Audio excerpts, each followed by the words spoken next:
Hi class, this is a continuation of our lecture on Girish Karnad's The Fire and the Rain. So we have already had an introductory session along with a discussion of the prologue, and today we'll be beginning with Act 1. So Act 1, alright, begins, remember the prologue ended with Aravasu's monologue sort of thing where he was getting into the stage and he was addressing the audience, but at the same time he was addressing Nithilai and saying how his brother is going to come and watch the play. So we had so many questions that were unanswered when we read the prologue, right? So many questions came up, and we hope that through Act 1, some of those questions, the answers to those questions will be found, and some of our doubts will be resolved. So with Act 1, okay, we already know that Aravasu has specifically asked whether Nithilai is going to watch his play or not. And Act 1 begins with Nithilai's dialogue. Okay, she says, "Oh, don't go on about it. I told you, there's nothing to worry about.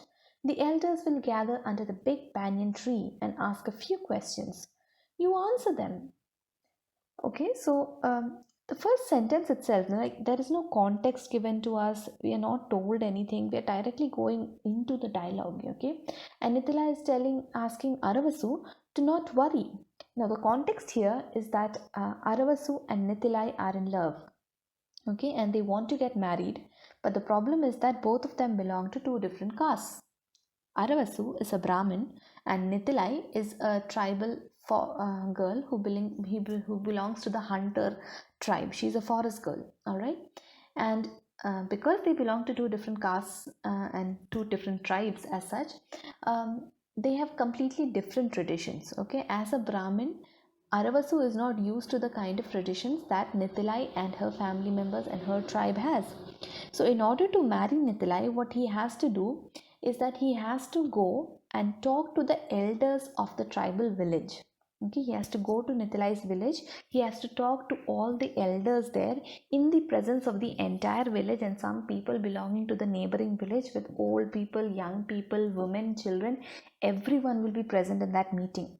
Okay, and that in that meeting or the council, he has to ask for Nithilai's hand in marriage. All right, and he has to say things like, "I want to take her as my wife. I am potent. I can satisfy all her needs." So it is a very sexual thing to say, and as a Brahmin, Aravasu feels very difficult. He's not able to say it, and he says, "It's easy for you and your people belonging to the tribe.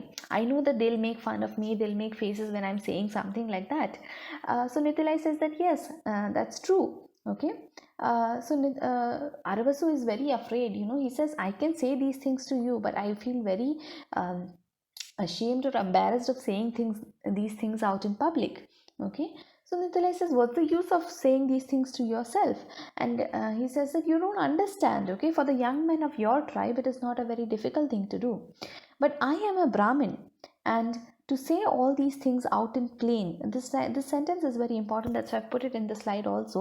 It says, to say all that in plain, loud words to a smirking, nudging, surging multitude. So there's a group of multitude of people sitting there who are nudging each other, who are smirking, who's making fun of him.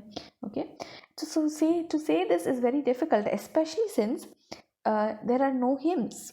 Being a Brahmin, whenever there is some sacred ceremony like this, there's always a lot of hymns and chanting and mantras that are said. There is a fire burning, and hence there will be a lot of smoke. So you don't have to feel apprehensive of everyone watching you, because there is a lot of other things going on.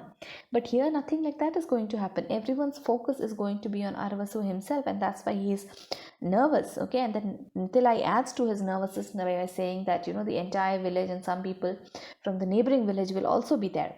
Now again, they keep talking about this, and then Aravasu says that, "No, I'm not going to come. I cannot even think of it. I could not even sleep." So Nithilai quickly says, "Let no evil spirit hear you." So even though she herself is not from the Brahmin tribe, she also has some sort of, all of these people, irrespective of their caste and their tribe, have many superstitious beliefs which will become evident to us as we read the play. So she's like, "Don't say such things. The evil spirit will hear you and it will come true." Okay, And she also says that the people are very excited to be there today because you are a Brahmin groom, and usually it doesn't happen that an intercaste marriage like this would be happening. So they're all very excited to meet you. But at the same time, she says that her father really likes Aravasu, so he does not have to be afraid of anything. Okay. And that is when he tries to touch Nitilai, and she says that no, you can't touch me until we get married. And Aravasu says another very important sentence here.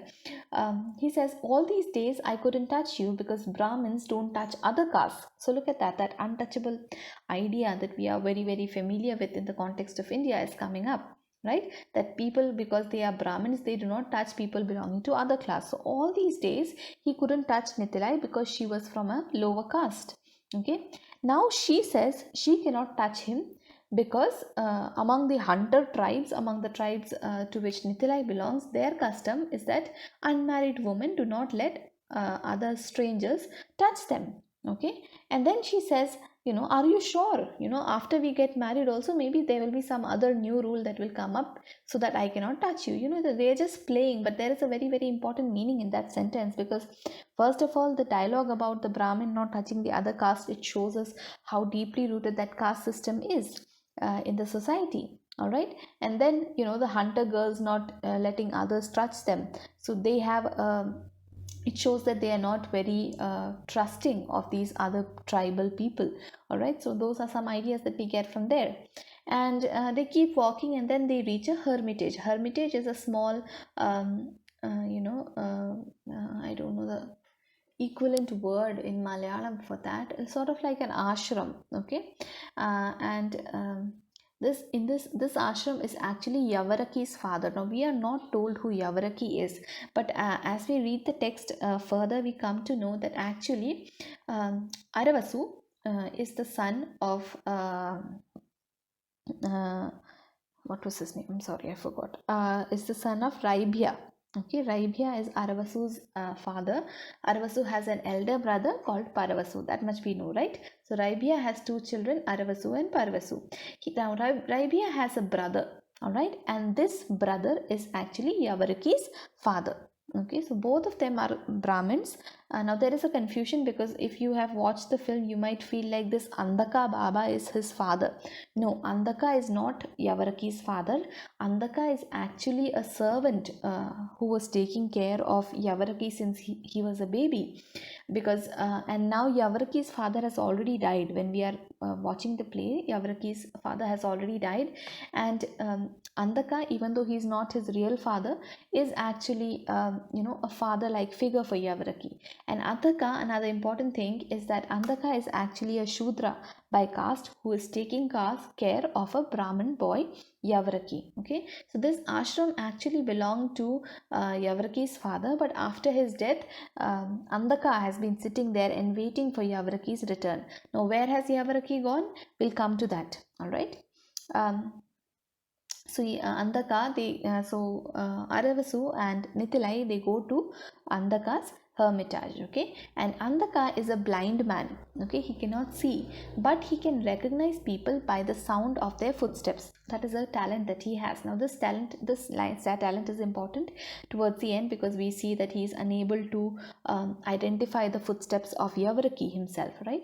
So he is very proud of the fact that he can identify anyone's footstep, and even when Aravasu tries to fool him by making a different footstep, he still recognizes Aravasu. Okay, and they have a very good conversation where it shows how a close relationship Nitilai and Aravasu have with this blind man, and he blesses them for the union. And somehow, even though they have not told him about this meeting of the elders, he already knows about it, and he blesses them. But at the same time, he warns them, saying that are you sure your families will agree? And that is when Nitilai says that Aravasu has not talked to his families yet. Even though he is going to ask for her hand in marriage, he has not talked to his own family. All right, and that's where Andaka says that's good, because you must always extract the honey without ruffling the bees. What does that mean? തേൻ എടുക്കുമ്പോൾ തേനീച്ചേനെ disturb ചെയ്യാതെ വേണം എടുക്കാൻ. So that is a very very dangerous thing that is going to happen. Okay, and the bees must not know that this it is happening. It is better എന്നാണ് അന്ധക പറയുന്നത്, because they might not be able to do anything after the wedding has happened. So it's better not to know them. All right, and then he says that there is one advantage of this famine. Now we already know from the prologue that it has not rained in this area for the past 10 years. There is famine, there is drought. Okay, and because of that many people have left this particular village and gone elsewhere, and along with these people who have gone, most of Aravasu's family has also gone, so they don't care.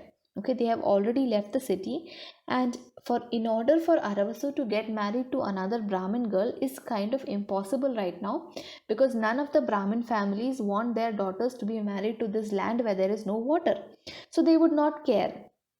Okay, so he says that the famine has sent my relatives fleeing to the city, and the last thing they want is to send a daughter back to this cursed land. Okay, so they couldn't care less whom I marry, so you don't have to worry. He's reassuring Nithilai. And Andaka, who's not even trying to mince his word, he says, besides, you are not known to be bright. So throughout this part we see that Aravasu, even if you watch the film, Milind Soman has even though the acting skills are not very good, but still he has shown the character of Aravasu as someone who is not very intelligent. He's not known to be very very intelligent. He is very very innocent. Okay, and in his innocence he is sometimes very stupid also.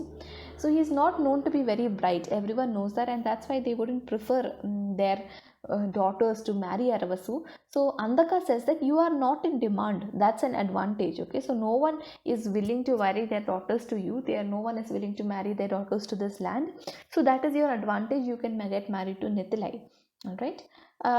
Aravasu says, actually I do, even though that is there, I still feel moments of panic when I think about what is going to happen. Okay, and he says that that is when it suddenly occurred to me that I can never be like the others of my Brahmin family. Okay, his father and his uncle were learned Brahmin wise men. Okay, he shall never be like Paravasu, who is the chief priest of the fire sacrifice or the royal sacrifice. All right, nor can he perform penance like cousin Yavaraki. Yavaraki is his cousin, and he has been performing penance. We'll come to his story, but I'm sure you already know, right? He has, in his pursuit for knowledge, for 10 years he has been standing in a jungle and doing penance or yagna ചെയ്തുകൊണ്ടിരിക്കുകയാണ് to meet Lord Indra and ask him for the knowledge of the universe. So Aravasu says that he can do none of these things. He cannot be bright or intelligent or learned like his father or his uncle. He cannot be the chief priest for a royal sacrifice, nor can he perform penance like Yavaraki. All he wants to do sorry, all he wants to do is dance and sing and act with his Nithilai. Okay, that is all that he wants to do. He wants to dance and sing and act with Nithilai. He doesn't, nothing else matters to him. And the fact that he only wants to dance and sing, and the fact that he wants to marry Nithilai, does not matter to his father also, because he does not care whether he is dead or alive, because he is not very proud of this particular son. Also, he has a sister-in-law who lives in a world of her own, so no one cares about her except for his brother. Okay, and Andaka reminds him that your brother is there, and he is the most difficult man to agree to such a union. But Aravasu says that no, he has always been a father nurse. He has done so much for me. He has always taken care of me. I owe everything. Whatever I am, I owe everything to him. Okay, and so Andaka says that if you have so much devotion to your brother, what if he asks you to not marry Nithilai? If he forbids you, what will you do? So he says, I'll tell him that I can't give up Nithilai because she is my life. I can't live without her. He says that he would rather be an outcast than not marry with Nithilai. So he's willing to give up everything to marry Nithilai. Alright, but again Andaka warns him that Paravasu is not a man who can be easily moved. You should be warned. Alright, and Aravasu says that that's why I haven't told him about this meeting today.